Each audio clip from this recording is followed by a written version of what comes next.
Students, आज इस video में हम सीखने वाले हैं कि हमारे पास एक लिस्ट बनी हुई है जिसमें सैमसंग, वीवो, नोकिया, रियलमी ऐसे बहुत सारे मोबाइल की फर्म हैं और हमें इसमें से मैं चाहता हूं कि सिर्फ सैमसंग और सैमसंग ही सिलेक्ट हो जाए। ठीक है, तो बहुत सारे तरीके हैं। पहला तरीका क्या है कि अगर मेरे को सिर्फ सैमसंग सैमसंग निकालना है तो मैं क्या करूँगा, अगर मेरे पास एक टेबल बना हुआ है तो मैं कंट्रोल ए की हेल्प से उसको सिलेक्ट कर लूँगा। कंट्रोल एफ की हेल्प से सैमसंग यहाँ पे फाइंड का विंडो खुल जाएगा और मैं यहाँ से फाइंड कर सकता हूँ। फाइंड ऑल पे जैसे ही मैं क्लिक करूँगा, ठीक है, तो नीचे की तरफ सारे सैमसंग वैमसंग वाले आ जाएंगे ये। और अगर हो सकता है आप लोगों के लैपटॉप में ये हाईलाइट होके भी दिखाई दे, तो जैसे ही मैं फाइंड ऑल पे क्लिक करके यहाँ से क्लोज करूँगा तो जितने भी सैमसंग के सेक्शन हैं ये सिलेक्ट हो जाएंगे।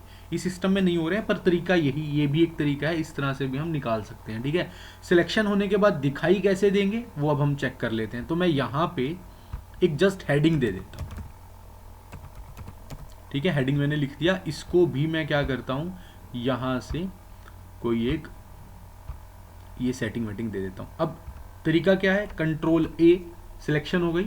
उसके बाद ऑल्ट के साथ ए और टी प्रेस करा मैंने, तो जैसे ही ऑल्ट के साथ ए और टी प्रेस किया तो मेरा फिल्टर एक्टिवेट हो गया। क्लियर है, फिल्टर मेरे यहाँ पे लगे। आप हेडिंग नहीं भी दोगे तब भी ये काम करेगा। और अगर अब मैं क्या कर रहा हूँ, मैं यहाँ पे जा रहा हूँ हेडिंग पे और यहाँ से अनसिलेक्ट करके सारे, सिर्फ किसे सिलेक्ट करना है मुझे, सैमसंग को, और ओके, तो सैमसंग सैमसंग आगे हेडिंग तो आएगी। अब अगर मैं इसके बाद ऑल्ट के साथ सेमी कोलम प्रेस करता हूं तो वो मुझे कहेगा कि क्या फिल्टर हटाना चाहते हो। मैंने कहा फिल्टर वाली विंडो दोबारा एक्टिव हो जाएगी और यहाँ पे मैं क्लिक करूंगा तो सिर्फ सैमसंग सैमसंग की सिलेक्शन हो जाएगी। क्लियर होगी बात ये। इससे पहले वाले पार्ट में हमने क्या किया था कि ऑल्ट के साथ ए टी प्रेस किया था और हमारा जो फिल्टर है वो एक्टिवेट हो गया था। और उससे पहले हमने क्या किया था, कंट्रोल एफ करके फाइंड में जाके करा था। तो कई लैपटॉप में ऐसे ही सिलेक्शन दिखाई देगी। तो ये था आज का टास्क 1। अब मैं आ जाता हूं अपने शीट 3 में। मैं यहाँ पे अब देखते हैं कि ये काम करेगा या नहीं करेगा। अगर ये इस तरह से काम नहीं करेगा तो यानी कि ये प्रोसेस हमारी फेल है और हम कोई दूसरी प्रोसेस यूज करेंगे। मेरे पास ये कुछ अल्फाबेट और टेक्स्ट दोनों लिखे हुए हैं, नंबर और टेक्स्ट दोनों लिखे हुए हैं। तो मैं चाहता हूँ कि टेक्स्ट अलग हो जाए, नंबर अलग हो जाए। ठीक है, क्या ऐसे ये काम करेगा, ना मुझे पता है ना आप लोगों को पता है, हम चेक कर रहे हैं। तो मैंने क्या किया, यहाँ पे लिख दिया ABCD, ठीक है, और यहाँ पे लिख दिया 1 2 3 4। तो अब अगर ये ऐसे काम कर रहा है तो मैं अगर इसको यहाँ पे ड्रैग करूं तो क्या ये ABCD ही दिखा रहा है या वो सब दिखा रहा है? तो ये ABCD को ही स्क्रॉल कर रहा है। ये यहाँ पे क्यों नहीं काम कर रहा? क्योंकि ये जो वर्जन है ये 2010 वर्जन है। ठीक है, और यहाँ पे जो बच्चे ये पार्ट पहले कर चुके हैं उनको पता है कि यहाँ पे कंट्रोल ई काम करेगा। और कंट्रोल ई हमारा शॉर्टकट था फ्लैश फिल का। अगर आप लोगों को शॉर्टकट याद होंगे तो वो फ्लैश फिल 2013 में काम करेगा, इसमें काम नहीं करेगा। तो जैसे ही मैं कंट्रोल ई प्रेस करूंगा उसके बाद तो ये ABCD टेक्स्ट वाला पार्ट इधर आ जाएगा, इस साइड आ जाएगा, और जो न्यूमेरिकल वाला पार्ट है वो इस साइड आ जाएगा। इसके और भी बहुत तरीके हैं, जैसे टेक्स्ट टू कॉलम करके हम इसको कर सकते हैं।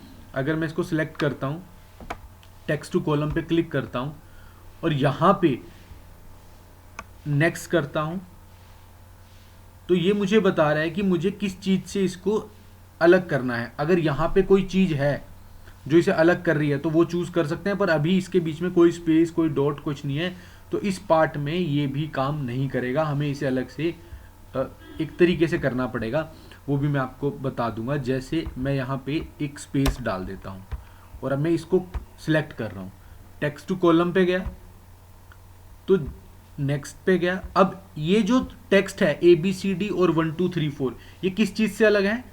स्पेस से अलग है। स्पेस ने जैसे ही हम स्पेस प्रेस करेंगे तो आप नीचे देखोगे ABCD अलग हो जाएगा और 1 2 3 अलग हो जाएगा। उसके बाद जब मैं नेक्स्ट करूंगा और फिर फिनिश करूंगा, ओके करूंगा, तो ABCD इधर आ गया और 1 2 3 इधर आ गया।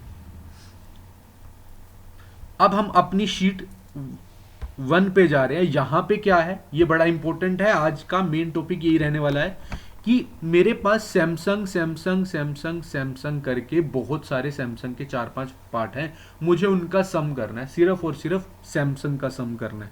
तो उसके लिए हम क्या करेंगे, इक्वल टू, मैं यहां पे एक फॉर्मूला लगाऊंगा सम इफ का।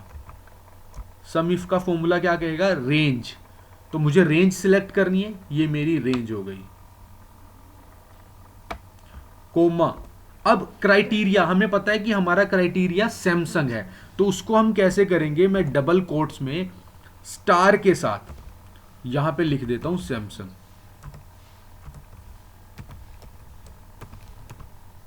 स्टार क्लोज और डबल कोट्स क्लोज। अगर मैं खाली सैमसंग लिखता, ठीक है, मैं आपको दिखा रहा हूं, अगर मैं यहां पे इस फॉर्मूले में मैं स्टार नहीं लगा रहा,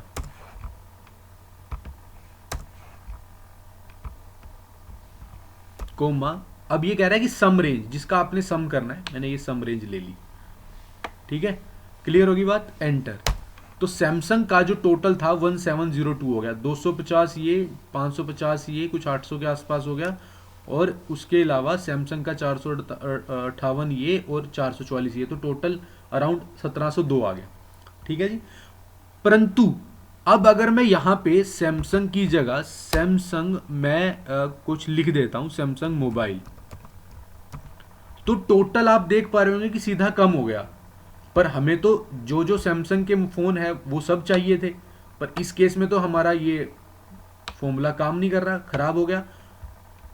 मैं इसको थोड़ा सा और बड़ा कर देता हूं ताकि सैमसंग का फोन हमारा कंप्लीट दिखाई दे। तो ये एक सैमसंग का मॉडल था, या हम इसे मॉडल कर दें कोई, जैसे सैमसंग M32, ये एक मॉडल है। पर अब तो उसने सिर्फ सैमसंग सैमसंग वर्ड उठाए, बाकी सैमसंग के मॉडल तो उठाए नहीं। तो उस केस में हम क्या करेंगे, हमें जो हमने ये सैमसंग लिखा है, हम यहां पे इसके आगे लगा देंगे स्टार। स्टार लगते ही इसको ये समझ आएगा कि जहां पे भी सैमसंग का वर्ड है, चाहे वो पहले हो या बाद में, वो उनका टोटल कर दे। तो जब मैं एंटर मारूंगा तो वापिस से 1702 ये मेरे पास कहानी यहाँ पे वापस आ गई, ठीक है।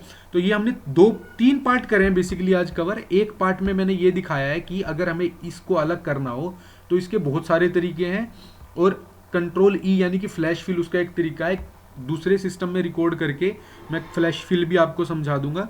2010 में वो काम नहीं करता, आज ये बताया कि 2010 में फ्लैश फिल काम नहीं करता, बहुत सारे बच्चों को ये प्रॉब्लम थी।